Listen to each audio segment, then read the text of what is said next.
The night a witch drifted into a human man's life, the laws of reality began to surrender. Close enough to touch, close enough to change everything, close enough to bear a child that should never exist. Michael never noticed her at first, yet life had always whispered of something unseen, a presence threading through his days, shaping his moments with subtle miracles. Doors opened before he touched them. Danger vanished when he least expected it. Small tokens appeared where none should, flowers glowing faintly, notes that read his thoughts, a crystal carved with shapes that seemed alive. He had always thought it was luck. He had always thought it was coincidence. But that night, walking along the riverbank, everything shifted. The moon hung low, silver and liquid in the sky. The wind was still, and the forest seemed to lean in closer, listening.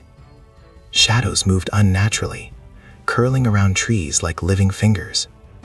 And then he felt it, a pull, faint at first, a heartbeat not his own, weaving through the air and into his chest. And somewhere in the shadows, she lingered, near enough to touch his life, close enough that she seemed destined to be his wife, and a life yet unborn pulsed between them. A shimmer of silver light brushed along the reeds.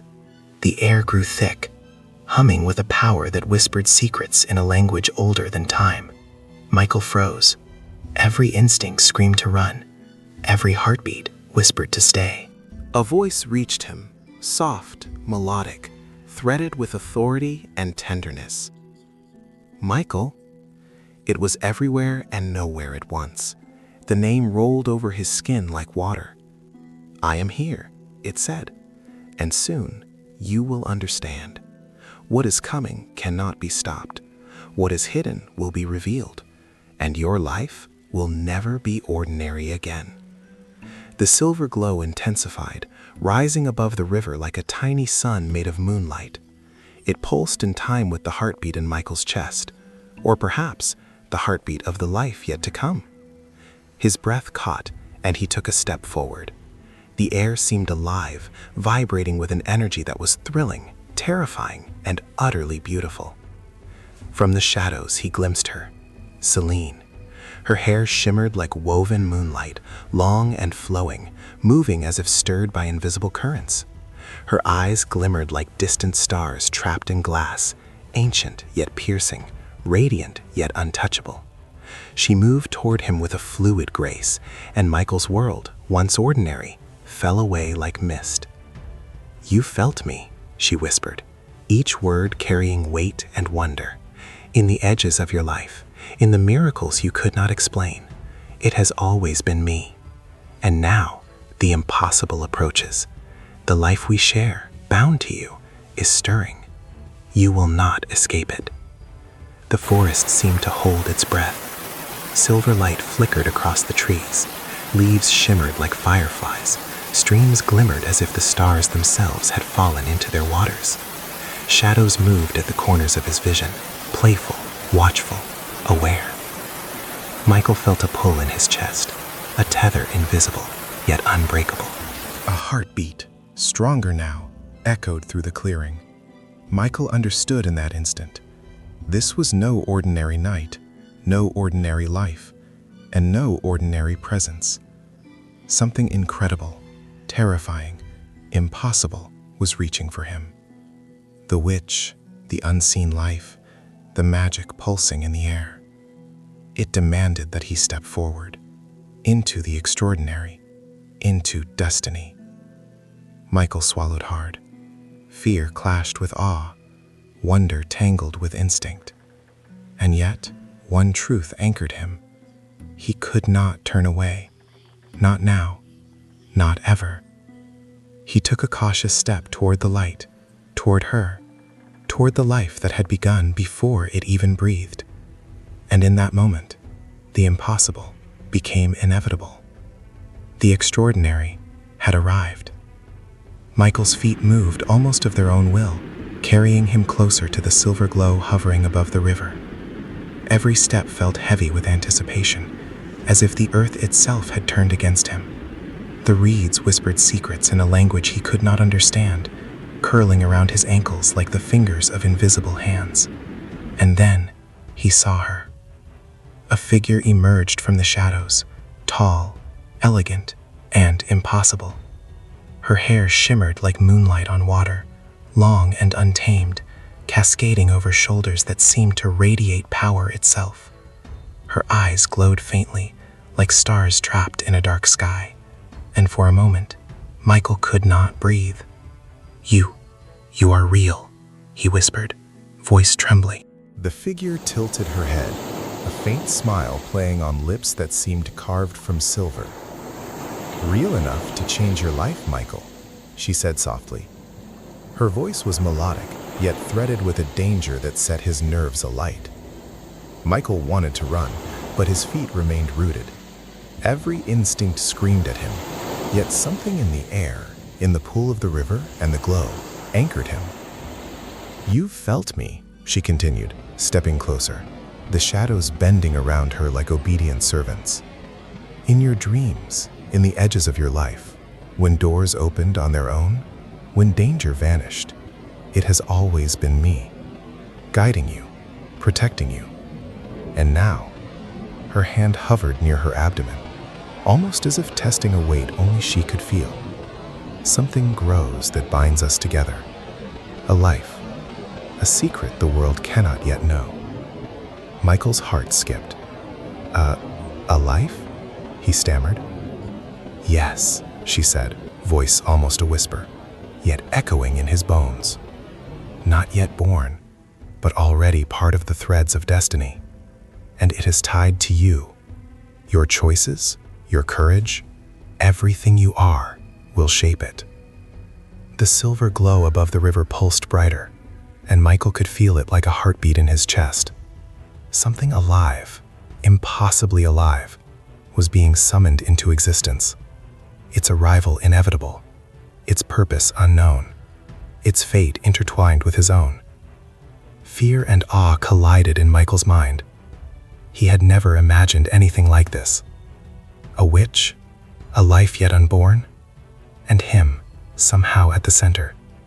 His world, the one he had taken for granted, was gone. Reality had shifted, replaced by something raw, dangerous, and beautiful. "You will learn," she said, stepping fully into the moonlight, "that the impossible is possible, that what is human can be born from what the world calls magic. You will understand in time, and you will help me shape it." The wind rose suddenly, chilling him to the bone, carrying with it a scent of earth, rain, and something otherworldly. The shadows behind Celine seemed to stretch farther, moving almost of their own accord, as though waiting for his response. Michael swallowed hard. He wanted to speak, to ask questions, to demand answers, but words failed him. He could only stare, heart pounding, as the witch before him smiled faintly, a hint of knowing in her gaze. "Come closer," she whispered, beckoning with a hand that glimmered like liquid silver. "See what is yet to come, and understand why it must." And in that instant, Michael realized there was no turning back. The ordinary world had slipped away entirely. The impossible was here, waiting for him. And somewhere within that impossible, a life pulsed, unseen, impossible, and tied to him in ways he could not yet understand. The moment Michael stepped towards Celine, she raised her hand, and the air around them shimmered as if reality itself had been disturbed. A soft silver light flowed from her fingers and spread across the riverbank, touching the ground, the trees, and finally him. "Do not fear," Celine said calmly. "You are leaving the human world now. What you are about to see is my realm, the world where magic breathes." Before Michael could respond, the familiar riverbank began to dissolve. The earth beneath his feet rippled like water, and the night air thickened with a strange, living energy. The sound of the river faded, replaced by a low, ancient hum that seemed to rise from the ground itself. In its place, a completely different world unfolded around him, Towering trees glowed with silver and violet light, their leaves shimmering as if lit from within. The air pulsed softly, alive with power, and every breath he took felt charged with something ancient and unreal. This was not an illusion, nor a dream. It was another reality altogether. Michael realized then that he was no longer standing in the human world. He had crossed into Celine's realm, a world of magic, mystery, and forces beyond human understanding. And once again, he understood with certainty there was no turning back. Celine moved gracefully ahead, her presence commanding yet serene. "This is my world," she said, voice like the rustle of silk. "Here, magic breathes, time bends, and life is shaped in ways the human mind cannot yet grasp." Michael's eyes widened. Flowers glowed softly along the path, humming a tune he could feel more than hear. Streams ran silver, reflecting stars he had never seen. Shadows shifted playfully around them, sometimes solid, sometimes vapor, as though the forest itself was alive and watching him. Time moved differently in Celine's world. Days flowed like gentle rivers, unmeasured by clocks or calendars, marked only by light and shadow. Michael came to live with her in a place unlike anything he had known, a quiet palace hidden within the glowing forest, built of pale stone and silver light, where magic breathed through every wall. There, they learned each other slowly, not in haste, not in mystery alone, but in shared silence, long conversations beneath glowing trees, and moments where words were unnecessary. Celine showed him her world, its beauty, its dangers, its ancient rules. And Michael, in return, brought something she had never known so deeply before: humanity, warmth, and choice. It was not a spell that bound them. It was not fate alone. It was a decision. One night, long after Michael had begun to feel that this world was no longer foreign, they stood together beneath a sky filled with unfamiliar stars. The air was calm, too calm. "And the future?" Michael asked quietly. "This life, this world, where do I belong in it?" Celine did not answer at once. She turned toward him slowly, her expression unreadable. Then, gently, almost hesitatively, she placed her hands over her abdomen. Michael felt it before she spoke. A faint pulse, a presence, familiar, as if it had always been waiting. "It has begun," Celine said softly. "Not suddenly, not by chance. A life has taken root, human in heart, born of magic. A child shaped by both our worlds." Michael's breath caught. "A child?" he whispered. "Our child?" "You have felt it before," she continued. "In the moments you were protected, in the miracles you could not explain. Those were echoes. This is the truth taking form." The forest seemed to listen. The air itself pulsed gently, as if acknowledging what had come into being. Michael understood then, not with fear, but with awe. This was not a curse, not a spell. It was a future they had stepped into together. Michael's chest tightened. The impossible was no longer abstract. It was here, tangible, pulsing in the air, and somehow reaching into him. The child's existence was more than a promise. It was a pull he could not resist. As they walked deeper into the forest, he noticed movement in the shadows, creatures that seemed like mist at first, but shimmered with intelligence. They watched silently, their eyes glowing faintly in the darkness, yet no harm came. The forest was alive, aware, protective, yet he felt the faintest pulse of danger too, a warning that magic always had a price. "This world," Michael whispered, awestruck. "It's alive." "Yes," Celine said, her voice a mixture of pride and warning. "Every heartbeat matters here. Every thought, every action shapes the paths that unfold. and the child. It will be the bridge between our worlds. That is why you are here." Michael tried to comprehend it, tried to accept it, but his mind spun with questions. How could a human life be born from a witch? How was it already affecting him? And most pressing of all, what role was he meant to play? The forest grew unnaturally still. Not silent, watchful. Michael felt it before Celine stopped walking. A pressure in the air. A rhythm beneath the earth. Something alive but not yet formed, pulsing between moments. Celine turned slowly. Moonlight caught her face, and for the first time her composure faltered. She placed a hand over her abdomen, not dramatically, not ceremonially, but with quiet certainty. "It has begun," she said, "not by spell, not by force, by choice." Michael's breath hitched. "What has?" "A life," Celine replied, "human in heart, shaped by magic, bound to you." The words struck harder than fear. This was not wonder. This was consequence. "You felt it," she continued, "the protection, the coincidences, the moments when death stepped aside. That was never chance. Something was preparing the way." The forest responded. Branches creaked, light shifted, shadows leaned inward. "This child," Celine said, her voice lowering, "will not belong fully to either world, and that makes it dangerous." Michael realized then, this was not a blessing being offered, it was a responsibility being placed. That night, Michael did not sleep. The forest changed after the revelation. Its beauty sharpened, light flickered unpredictably, shapes moved where none should. He felt watched, not with malice, but with judgment. "You are being tested," Celine told him as they walked deeper into the woods. "Not by me, by the world itself." "Tested for what?" "To see if you will endure."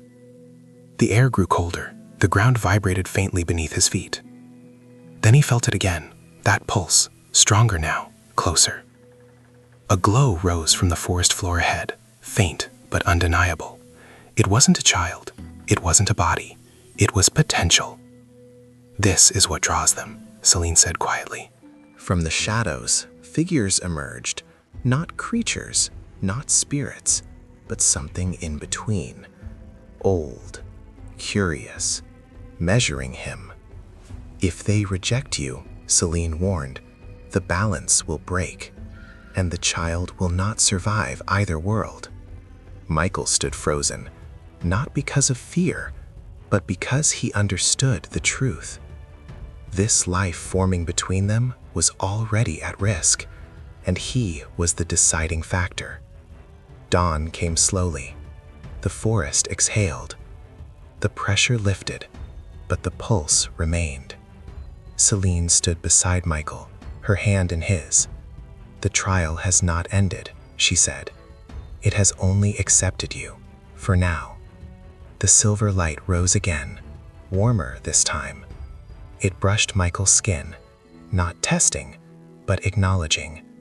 "Our child will reshape both worlds," Celine whispered, her eyes dark with quiet urgency. "That is why they fear it, and why our child must be protected, no matter what comes." Michael tightened his grip on her hand, feeling the weight of what was asked of him. "We'll protect it," he said. Celine's gaze swept over the forest, silver light dancing across her features. "The forces that once sought to harm us, they cannot touch what is chosen. The world itself has bowed, if only for a moment, to what is ours." The wind howled through the forest, chilling and sharp, carrying whispers of unseen enemies. Shadows twisted, forming monstrous shapes that lunged at Michael and Celine, seeking to steal the child, to unravel the destiny already set in motion. Celine stepped forward, her hands glowing with silver light. Energy pulsed around her like a living shield.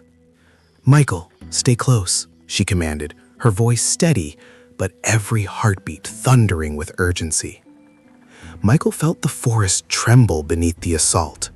Yet, even as fear gripped him, he saw Celine move with impossible grace, magic bending to her will.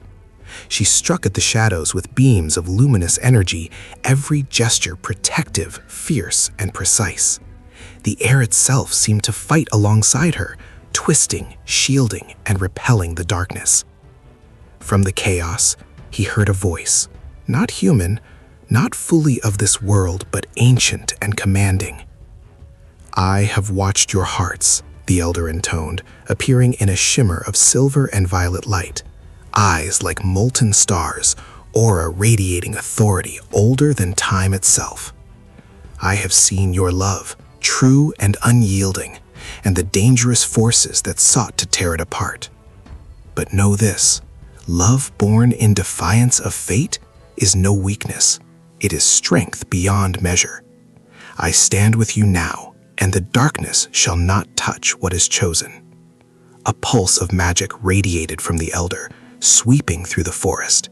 The shadows shrieked, twisted, and fell away, powerless. Michael felt energy surge through him, solid and undeniable.